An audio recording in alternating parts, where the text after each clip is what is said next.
Former Governor Kim Munsu has most recently served as chairman of the Political Reform Committee of the Saenuri Party.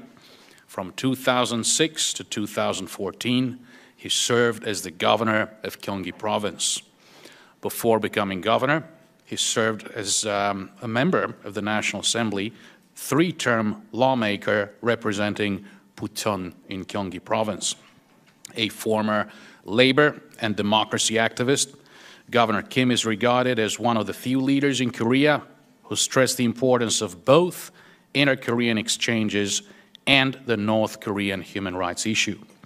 In 2012, Governor Kim ran in the ruling party's presidential primary to challenge then-party leader and now current president, Park Geun-hye, ultimately placing second in that race. As we were having dinner last night, the vice co-chair of our organization, Suzanne Schulte, who is also the president of the North Korea Freedom Coalition, reminded us that former Governor Kim Munsu has been a staunch supporter of North Korean human rights groups in South Korea and here in the United States, and we always think of him as a very good and dear friend of our organizations. Please join me in welcoming former Governor Kim Munsu.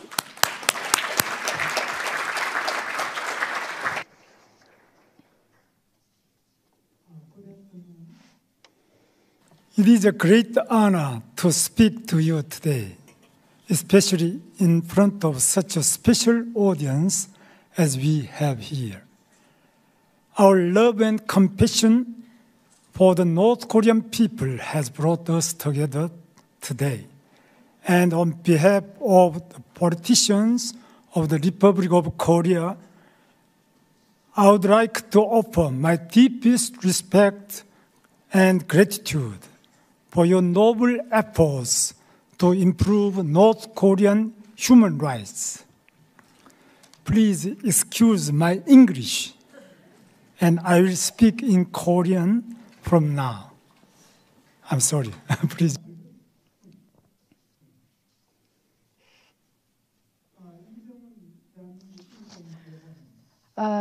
Korean Human Rights Ambassador Jung Hoon Lee and former UNCOI Chairman Michael Kirby, who is the main player of the landmark COI report, UN Special Rapporteur on North Korea's human rights, Marzuki Darusman, Sonia Biserko,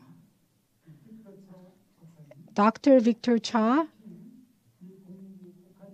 North Korean Human Rights Special Envoy Robert King, Dr. Robert Cohen, President Carl Gershman of NED, Executive Director Greg Scalitu of HRNK, and North Korean human rights activists and North Korean defectors who are here with us, and U.S. and Korean government officers and those from the press. I would like to thank you for your hard work. I also like to thank the organizers for putting this meaningful event together, CSIS, HRNK, GeorgeW.Bush Institute, and also my thanks goes to HumanLibertyCenter at Yonsei University from Korea. Improving North Korea's human rights is critical in addressing the North nuclear problem, bringing peace in Northeast Asia, and achieving reunification on the Korean Peninsula. Improving North Korea's human rights should be a priority pursuit in inter-Korean relations. In this regard, over the years, the international community, including NGOs, has made efforts to improve North Korean human rights record, and for this, I am deeply grateful. These days, every Tuesday, I attend rallies taking place in front of Korea's National Assembly to request the establishment of a North Korean Human Rights Act. I also met with lawmakers from the ruling and opposition parties, appealing to them that turning a blind eye to North Korean human rights abuses would be a sin to heaven. In 2004, the U.S. Congress passed its North Korean Human Rights Act, and I was so ashamed of it because what we needed to do was done by the U.S. Congress first.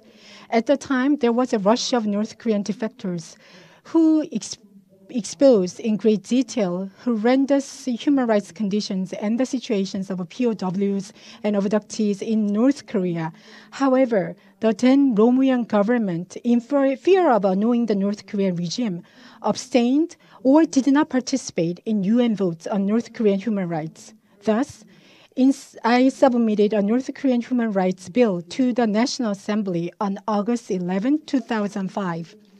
For the establishment of the North Korean Human Rights Act, I visited the U.S. Congress and human rights groups to find out the status of North Korean human rights and the background behind the establishment of the U.S. North Korean Human Rights Act. I also visited places where North Korean defectors are known to have gone. I also called for the investigation into the abduction of a Korean pastor and the situation of North Korean defectors in China by holding a press conference. Chinese security agents disrupted the proceedings and confronted us for 11 hours. I also called for the prohibition of forced repatriation of North Korean defectors and also the return of South Korean POWs by proposing 4 resolutions to the National Assembly. I also put together an exhibition about North Korea's Holocaust. When I planned to resign as a lawmaker to run for the office of a Gyeonggi provincial governor, North Korean human rights activists, including Sujan Schulte, were against it because they were concerned that my absence would be a setback in efforts to pass the North Korean Human Rights Act. I didn't think there would be a setback. However, after serving as a governor for 8 years and coming back to the national politics, the North Korean Human Rights Act that I had presented 10 years ago still was not passed. Human rights are so noble and sacred that they should not be violated even during war. The Korean people should not dismiss the human rights of North Korean people. As for myself, I cannot understand the argument that talking about North Korean human rights would undermine inter-Korean reconciliation and peace. I wonder, reconciliation for what and peace for whom? In the shortest period of time on earth, Korea was able to achieve industrialization and democracy at the same time. This was possible thanks to the interest and support from countries which upheld freedom, human rights, and democracy. When Korea was under military dictatorship in the 1970s and 80s, the very existence of human rights groups overseas was a great encouragement for democratic movement activists like me. Based on my past experiences, in an authoritarian state, it is quite difficult to expect human rights to be improved only by those in the state.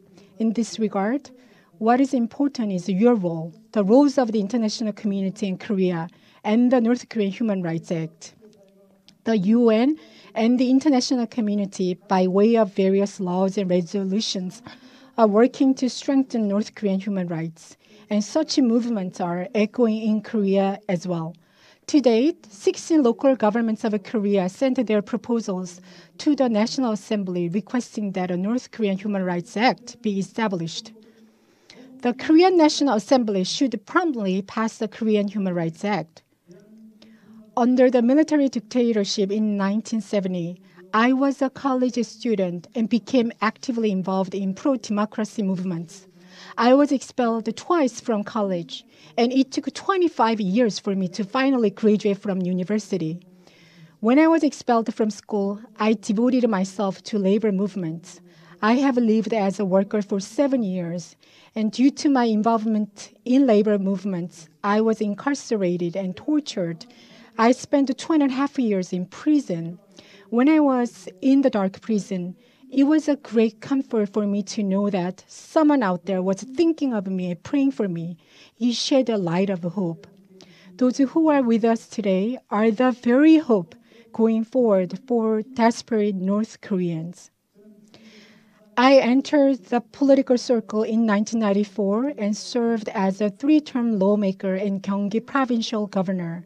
At present, I serve as the chairman of the 새누리 Party's Political Reform Committee.